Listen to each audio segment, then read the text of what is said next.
E aí, gente, tudo bem? Sejam bem-vindos a mais um vídeo do Parabólica. Eu sou o Pedro Renol, professor aqui do Parabólica. E no vídeo de hoje a gente vai dar seguimento às nossas aulas sobre América Latina. Hoje é dia de falar da Bolívia. A gente já teve duas aulas relacionadas à Bolívia. A gente já falou sobre a Guerra do Chaco entre Bolívia e Paraguai.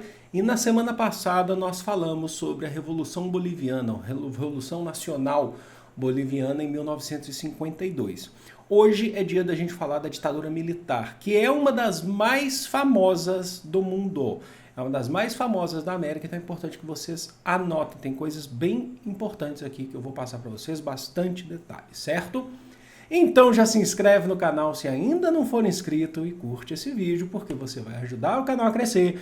Pois hoje é geral, a segunda onda. Que beleza, eu já estou perdendo a voz aqui, peraí. Mas amanhã tem História do Brasil, quinta é Filosofia, sexta é Sociologia, conteúdo completo para o Enem e demais vestibulares. Então vamos lá, gente. Vamos entender um pouquinho dos antecedentes. Eu vou deixar a aula sobre Revolução Boliviana aqui para vocês no card, mas a gente tem que colocar aqui os antecedentes para vocês que estão chegando agora e querem entender já direto nesse vídeo. Em 1952 tinha acontecido uma revolução na Bolívia, onde partidos de orientação de esquerda assumiram o poder, certo? Eles tinham dado um golpe de Estado e assumiram o poder em 1952. Esse processo que a gente chama de Revolução Nacional ou Revolução Boliviana vai de 1952 até 1964, que é onde a gente vai ter o golpe militar. O principal partido que vocês precisam saber ali era o MNR, que ele vai mudar muito de caráter agora a partir da ditadura, tá? É o Movimento Nacional Revolucionário. E a gente teve aí como o primeiro presidente dessa Revolução Boliviana, a gente teve alguns presidentes, mas o primeiro era o Vítor Paz, certo? E o que é importante a gente saber? Nesse processo de Revolução Boliviana, os governos mais voltados ao progressismo, eles vão nacionalizar as minas de estanho, que a Bolívia era muito dependente da exportação, da exploração do estanho, e vão também fazer outras coisas, como reforma educacional, tudo eu coloquei no outro vídeo, né? E vão reduzir significativamente o exército boliviano de, se eu não me engano, se eu não me falha a memória, de 20 mil soldados para 5 mil, dando poder maior às milícias populares, certo?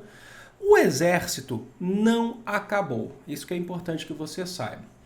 O exército ele continuou e foi se reerguendo meio que por baixo dos panos ali, sem algo declarado. Esse exército boliviano ele foi se reerguendo aos poucos, muito com a ajuda da CIA, a ajuda dos Estados Unidos, a Central de Inteligência, a Agência Central de Inteligência, certo? E a situação econômica da Bolívia não era uma situação boa, era uma situação precária, com tudo nacionalizado, mas que foi fazendo com que a Bolívia fosse se isolando. Ela já tinha problemas significativos geográficos, tinha perdido uma guerra contra o Chile no começo do século XX, que é a Guerra do Pacífico, onde ela teria saída para o mar, o Oceano Pacífico, e não teve. A própria Guerra do Chaco, que daria à Bolívia acesso ao mar, ao Oceano Atlântico, pelo rio Paraguai, por vias fluviais. Ela também perdeu a Guerra do Chaco, ficando com pouquíssima parte da região do Chaco Boreal, ou Gran Chaco, como a gente chama, que a gente tem aula aqui também. Então a situação da Bolívia era uma situação muito precária. Esse exército ele foi crescendo, certo? Meio que por baixo dos panos, com a ajuda dos Estados Unidos, que lá na frente, em 1964, a gente vai ter esse golpe militar. Porém, vamos entender uma coisa. O Vítor Paz Estenssoro, que já tinha sido presidente lá no início da Revolução Boliviana, ele se candidata mais uma vez. As eleições eram populares dentro da Revolução Boliviana. Ele se candidata à presidência mais uma vez lá para iniciar novamente um outro governo em 1964. Só que era evidente que o exército nessa altura já tinha crescido muito. O exército boliviano já tinha crescido muito. Então, uma estratégia do Vítor Paz, uma estratégia dos partidos políticos, dos movimentos que estavam ligados principalmente a uma ala mais progressista, foi de se aliar a parte das Forças Armadas para poder unir o útil ao agradável, para poder ter um governo um pouco mais balanceado nesse sentido. E aí o Vitor Paz colocou como vice-candidato nessas eleições uma figura muito importante aí, que vai ser o René Barrientos. René Barrientos, que era um comandante das Forças Armadas bolivianas, certo?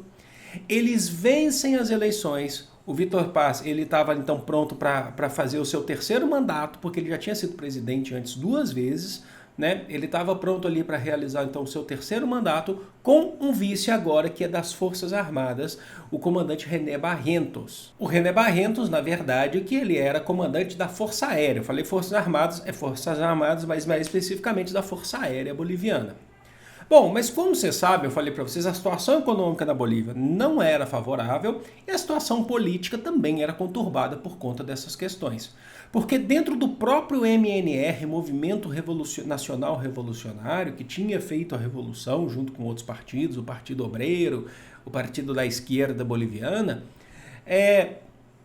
tinha surgido uma ala mais conservadora, tinha surgido alas dentro do próprio partido que não eram alas à esquerda. Além disso, nós tínhamos a formação de milícias falangistas de caráter fascista atuando na sociedade. E também nós tínhamos o partido, o PRA, que era o Partido Revolucionário Autêntico, que tinha surgido nesse meio, que era um partido de extrema-direita radical.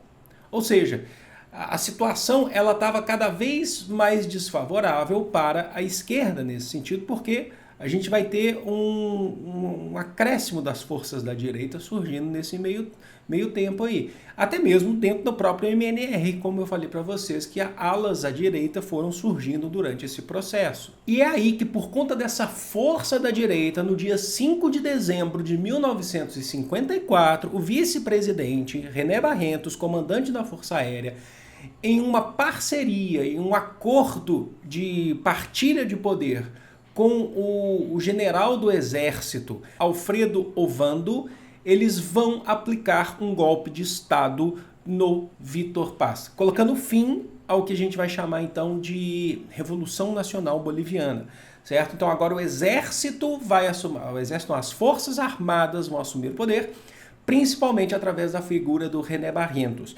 Esse acordo com Alfredo Ovando era porque existia uma relação de hostilidade entre força aérea e exército. A ideia da partilha era justamente equilibrar o poder entre exército e força aérea para reduzir essa rivalidade. Só que aí, mas quem que vai ter mais força nesse sentido vai ser o René Barrientos, afinal de contas ele já era uma figura conhecida por ser o vice-presidente da Bolívia naquele período, certo? Então, a partir do 5 de dezembro de 1964, inicia a ditadura militar boliviana. E entre 1964 e o ano de 1965, basicamente completo, a gente vai ter essa ditadura conjunta entre Força Aérea e Exército, certo? O que eles vão fazer? Eles vão retomar o controle das minas de estanho que estavam nas mãos principalmente de grupos de trabalhadores, o que foi feito, né, a nacionalização, mas colocando nas mãos de grupos de trabalhadores durante a Revolução Boliviana, a Revolução Nacional Boliviana. Vão reprimir liberdades individuais, reprimir greves e manifestações públicas, certo? Só que esse processo dessa ditadura partilhada entre Força Aérea e Exército é um processo que a gente costuma dizer que é um processo transitório. Porque em 1965 a gente vai ter um processo eleitoral aberto, logicamente, popular, que o René Barrientos vai se eleger presidente da Bolívia. Tá? Então, essa ditadura de 64, 65, que vai até 66, entre René Barrientos e Alfredo Ovando, é uma ditadura que é forte, reprime, mas ela é transitória desse ponto de vista, porque aí a partir desse momento René Barrientos é eleito presidente para iniciar o seu governo agora sozinho, tá? Como agora figura ditatorial única a partir de 1966.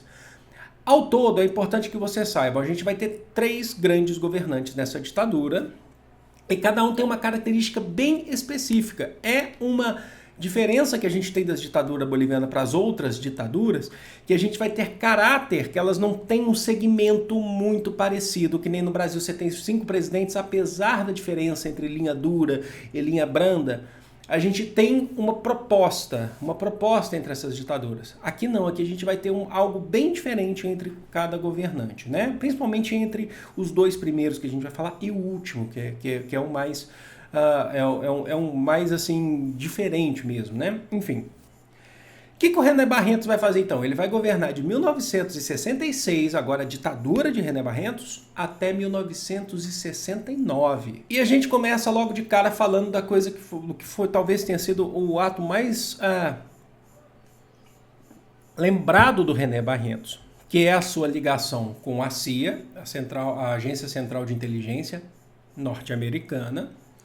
Então a gente vai ter uma relação entre o exército boliviano com a CIA, principalmente para fazer aquela guerra anticomunista, que eles chamavam de antiterrorismo, né? Toda aquela concepção que a gente fala, como que você combate o que você vai chamar de terrorismo, mas propagando também o terrorismo. Enfim, mas não é o caso agora de ficar falando tanto disso.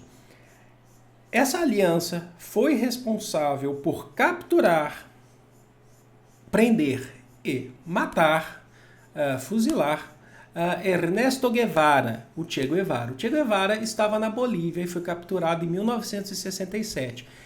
O Che Guevara, para que vocês saibam, ele era argentino, construiu a Revolução Cubana a partir de Serra Maestra, no México, né, quando ele conheceu o Fidel Castro, depois foram para Serra Maestra, conquistaram Cuba, e o Che Guevara, depois de um tempo sendo ministro em Cuba, ele sai de Cuba, ele viaja ao mundo, ele vai para a Argélia, ele vai para outras regiões, e ele está porque ele era um idealista, ele dizia que não tinha uma pátria, ele era um socialista, um idealista.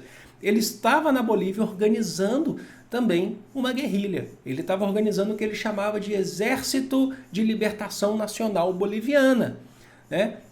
O ELN. E aí ele foi capturado através de informantes ali, descobriram que ele estava na Bolívia clandestinamente, usando inclusive nome falso, e ele foi capturado e foi mandado, através dessa ação conjunta entre Exército Boliviano e CIA, e ele foi ordenado a morte de Che Guevara por René Barrentos, tá? No ano de 1967. Bom, do ponto de vista econômico, o René Barrentos, o governo dele, é bem simples de entender. Eu acho que todo mundo já sabe mais ou menos o que pode acontecer. Como é um governo que está alinhado aos Estados Unidos, o que eles vão fazer? Vocês lembram que eu falei para vocês que o governo, lá naquele período transitório de 64, 66, ele pegou as minas de estanho, sob posse do governo, tirou das mãos dos trabalhadores? Então, a prática do governo, a partir de 1966, com o René Barrentos, é reabrir a exploração das minas de estanho para empresas americanas. Não só americanas, mas estrangeiras, mas a grande força aí vai ser das empresas americanas.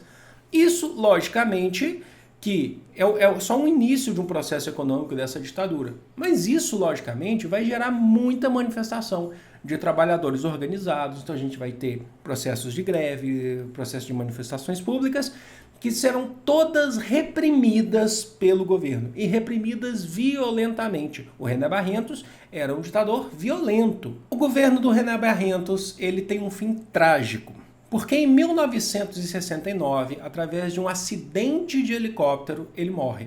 É um acidente que ainda não é muito bem explicado também. Ele morre num acidente de helicóptero, e aí no ano de 1970 é realizado novas eleições bolivianas dentro do processo ditatorial, e o outro militar, general Juan José Torres, vence as eleições. Só que o Juan José Torres, ele era um militar que era mais voltado para uma ala progressista. Ele era muito ligado ao que tinha acontecido na Revolução Boliviana. Então, ele procurou dar mais voz para os trabalhadores, o que desagradou os setores mais conservadores das Forças Armadas, o que fez com que o governo do Juan José Torres fosse praticamente um governo transitório. Fosse um governo que fosse durar pouquíssimos meses, porque nesse momento as alas mais conservadoras ligadas aos Estados Unidos estavam muito mais fortes, né, do que qualquer ala progressista que poderia ter dentro do exército, dentro das Forças Armadas. Então quem tivesse esse caráter mais progressista certamente estaria isolado. É assim que em 1971 o Juan José Torres recebe um golpe de Estado por um general chamado Hugo Banzer. Esse então vai ser o segundo ditador aqui que a gente conta, tá? Porque a gente percebe que teve outros presidentes nesse meio, mas muitos são colocados até de caráter transitório. A gente teve juntas militares, mas Hugo Banzer, ele em 1971 aplica um golpe de Estado com poucos meses do governo aí do Juan José Torres, e ele vai ser apoiado por quem? Ele é apoiado pela CIA, tá? É muito importante falar isso porque a presença da CIA, ela é muito forte nessas ditaduras. Vocês lembram da Operação Condor, que a gente já falou aqui, tem aula sobre a Operação Condor. E muitas vezes a própria atitude da CIA não vai ao encontro do caráter do presidente na época dos Estados Unidos, por exemplo. A partir de 1977, a gente tem um presidente que era o Jimmy Carter. O Jimmy Carter, nos Estados Unidos, ele estava querendo reduzir essas ditaduras. Mas a CIA não. A CIA atuava apoiando essas ditaduras, tá? Nessa guerra contra o comunismo. Então nós temos o apoio da CIA, nós temos, logicamente, o Exército, as Forças Armadas Bolivianas apoiando Hugo Banzer. A gente tem, na época, o presidente do Brasil, Emílio Garrastazu Médici, que a gente falou aqui na última aula de História do Brasil, apoiou o Hugo Banzer, né, no golpe de Estado que ele aplicou. As milícias falangistas de caráter fascista apoiaram Hugo Banzer e as alas da direita conservadoras do próprio Movimento Nacional Revolucionário, MNR, apoiaram esse golpe de Estado. Então está iniciado a partir de 1971 um novo governo ditatorial na Bolívia. E como que vai ser o governo do Hugo Banzer? Mais repressão à esquerda, proibição de entidades, organizações e partidos de esquerda. Agora nós temos a proibição definitiva, tal que se não tinha antes, você tinha repressão. Agora, além de repressão, você tem essas organizações colocadas na ilegalidade, como a Central Obreira Boliviana, a Central dos Trabalhadores Bolivianos colocado na ilegalidade, e não era permitido se organizar, não era permitido ter manifestação pública, mas não era permitido se organizar em um partido, organização principalmente de esquerda. Só que é dentro do governo do Hugo Banzer que a gente vai ter algo significativo que também vai se repetir, vai se fortalecer no próximo governo, que é um cara chamado de Klaus Barbie, que na Bolívia recebia o codinome de Klaus Altman. Quem que é esse cara? Esse cara nada mais, nada menos do que um ex-agente, ex-oficial da Gestapo. Gestapo, a polícia nazista durante o Terceiro Reich. Então era uma polícia do Hitler, a Gestapo, certo? O Klaus, ele era um ex-oficial da Gestapo durante o Terceiro Reich. Acabou a Segunda Guerra Mundial, o nazismo perdeu. Ele esteve presente, inclusive, na CIA, nos Estados Unidos, promovendo, ajudando a CIA a perseguir comunistas. Olha só para vocês verem como é que é os Estados Unidos. Diz que saiu vitorioso derrotando o nazismo, mas utiliza ainda da estrutura da Gestapo, do serviço de inteligência da Gestapo para a própria CIA. E ele chega à Bolívia com a missão de continuar a repressão aos opositores. É um plano, né, conjunto entre o governo e a CIA. E esse Klaus, ele era tão pesado, que, para vocês terem noção, assim, no sentido violento da palavra, que ele era chamado durante os seus tempos da Gestapo de açougueiro de Lyon, porque ele era considerado um dos grandes torturadores na região da França, por exemplo, em Lyon, na França, perseguindo, torturando judeus e comunistas pelo Terceiro Reich, né? O açougueiro de Lyon, que ele recebeu esse nome, esse apelido, na verdade, né? Então ele vai ter uma atuação muito grande pelo governo boliviano, perseguindo esses opositores ali no país. Isso significa, então, que a repressão de René Barrentos, que já era forte, aumenta no governo de Hugo Banzer, certo? Agora, ponto de vista econômico, o governo de Hugo Banzer também dá continuidade à economia iniciada por René Barrentos, que é uma abertura dos meios de produção bolivianos para os Estados Unidos. tá? Então aí nenhuma novidade. O que vai diferenciar, o que é importante saber é que por conta dessa relação entre Estados Unidos e Bolívia se torna mais estreita cada vez mais, ao ponto de que para poder continuar fazendo essa luta anticomunista, essas coisas todas, a Bolívia acaba tendo uma abertura maior, inclusive a créditos dos Estados Unidos.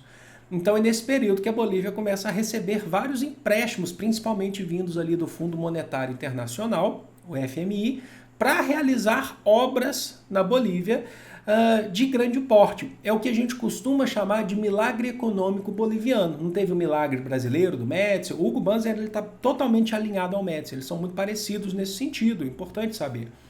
O milagre econômico boliviano, né, o ponto de vista econômico de Hugo Banzer, a gente vai ter empréstimos estrangeiros para poder fazer o PIB subir, isso é muito parecido mesmo com o milagre brasileiro, e construir obras de grande porte, como viadutos, estradas, mas que a gente costuma dizer que eram elefantes brancos. Por quê? Porque por mais que elas fossem funcionais, elas não mexiam, elas não alteravam a capacidade econômica da população. Pouquíssimas pessoas, como uma classe média mais abastada, acabava tendo, usufruindo disso, né?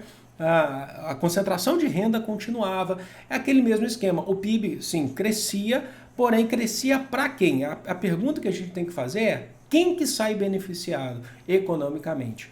E sem contar os casos que foram colocados posteriormente, porque na época existia um processo de censura, de corrupção, de faturamento de obra, dinheiro público, dentro dessas obras que foram construídas durante o período aí do Hugo Banzer, certo? Que não eram passadas na época, não eram expostas na época. Outra característica importante do governo do Hugo Banzer foi que durante seu governo ele tentou renegociar e retomar relações diplomáticas amigáveis com o Chile. A Bolívia estava em pé de guerra com o Chile desde a Guerra do Pacífico, como eu falei para vocês, antes da Guerra do Chaco, lá no início do século XX, ia falar 19, século XX, porque o Chile tinha vencido a Bolívia na Guerra do Pacífico, tirado o direito da Bolívia de ter acesso ao Oceano Pacífico. Hugo Banzer, como um ditador, tentou negociar também com Pinochet e também o Peru, para poder fazer repartir novamente a região, dar acesso ao mar à Bolívia. Mas o Chile se mostrou irredutível nessa situação, o Pinochet se mostrou irredutível, as relações entre Bolívia e Chile não funcionaram, não deram certo e continuaram ainda inimigos, rivais dentro do processo da América do Sul, certo? Bom, lá para 1978, o governo do Hugo Banzer estava cada vez mais impopular, porque o famoso milagre boliviano, milagre econômico boliviano, não atingia a população, concentrava mais ainda a renda, as relações com o Chile fracassadas e a repressão muito forte, utilizando métodos inclusive nazistas, certo? E para piorar a situação, a gente tinha nos Estados Unidos, como eu falei para vocês, o governo do presidente Jimmy Carter. O Jimmy Carter, ele procurava, ele passou a ter durante um período uma política de tentar redemocratizar, promover uma redemocratização na América do Sul, certo? Promovendo aí a redemocratização dos países, anunciando que não apoiaria mais ditaduras nesse sentido, certo? Como eu falei para vocês, o Hugo Banzer, ele assumiu a presidência, o Jimmy Carter já era o presidente dos Estados Unidos, só que você tinha muita atuação da CIA ali agindo, né? E aí, o Hugo Banzer, ele vai ser meio que forçado a abrir um processo eleitoral. Esse processo eleitoral vai sim ser aberto, realizado no dia 9 de julho de 1978, e o governo vai lançar o seu candidato. Eles vão lançar, o Hugo Banzer falou assim, eu vou lançar um candidato aqui que vai dar continuidade aos nossos processos aqui. Vai ser eleições, nós teremos processo eleitoral, só que eu vou colocar um cara aí para vencer essas eleições, que era Juan Pereda. Do outro lado, pelas forças da esquerda, pelo MNR, só que as alas já agora progressistas, nós tínhamos Hernán Siles Suazo, que já tinha sido presidente da Bolívia antes, certo? Bom, o Hernán Siles, ele saiu derrotado. O Juan Pereda venceu as eleições. Só que foi constatada abertamente fraude eleitoral, porque todas as pesquisas, tudo levava a crer que o MNR venceria essas eleições através do Hernan Siles. E o que o Hugo Banzer vai fazer? Ele nitidamente participou desse processo de fraudes para o seu aliado, Juan Pereda, vencer as eleições. Mas ele ficou muito acuado com todas essas investigações, virou um escândalo público muito grande, internacional, chegando nos Estados Unidos. O que ele vai fazer? Ele não queria que a esquerda assumisse o poder novamente. Afinal de contas, ele fez todo o seu governo com uma proposta de guerra contra o comunismo, tratando o comunista como terrorista. Como que ele vai deixar abrir um processo eleitoral e deixar a esquerda vencer novamente? Ele vai ter uma estratégia que é o seguinte: ele vai renunciar ao seu cargo, entregar o seu poder a uma junta militar. Assim ele está anulando o processo eleitoral. A gente mantém ditadura agora com a junta militar.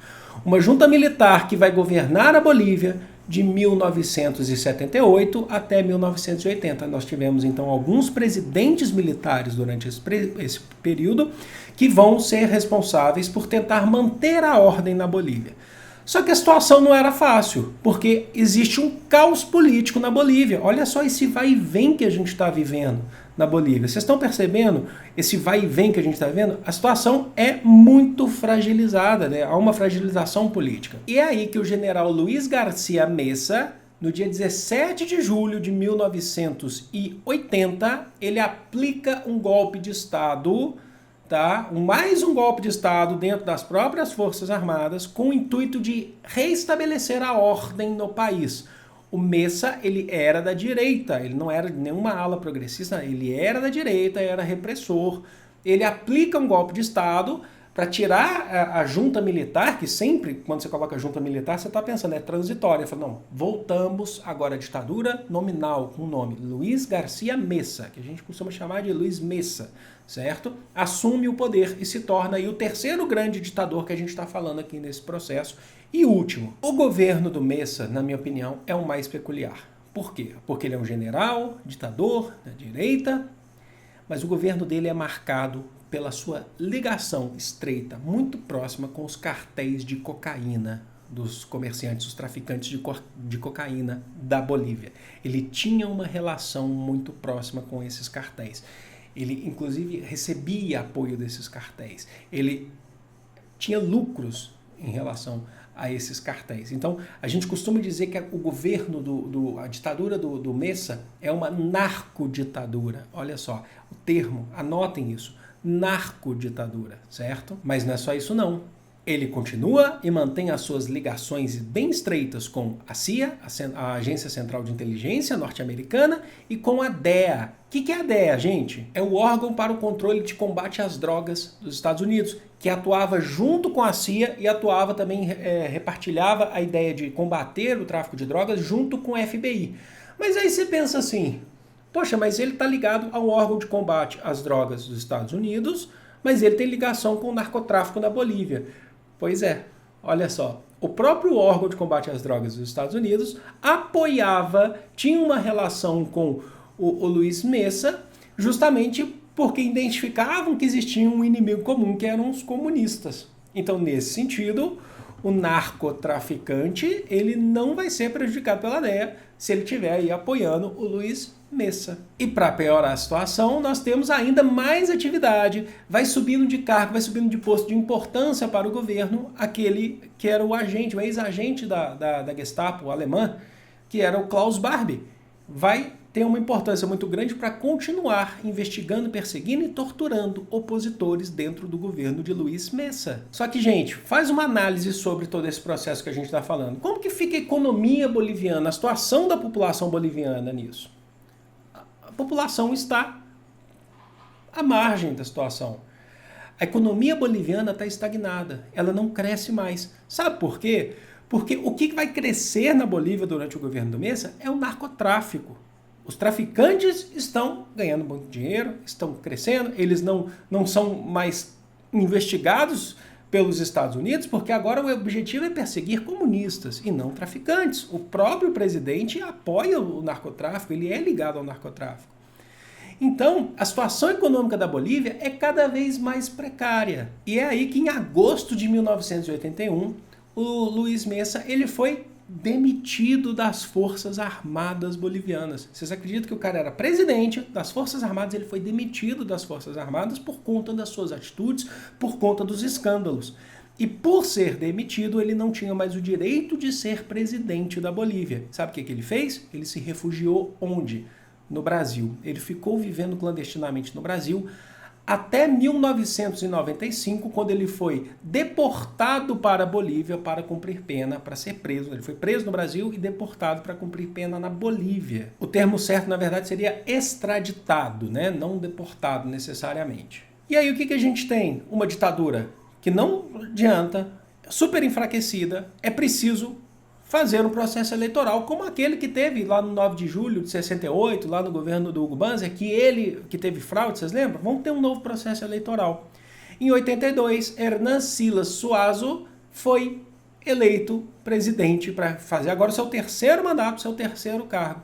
E ele assume em 1982 um mandato presidencial e colocando o fim, quando ele assume em 82, a gente tem o fim da ditadura militar boliviana. Então reparem que a gente teve 3 grandes presidentes aí emblemáticos, né, famosos, que têm suas características próprias que é importante que vocês guardem. René Barrentos, eu costumo dizer que o René Barrentos ele é mais famoso por iniciar o processo ditatorial, ligação com a CIA, a morte de Che Guevara.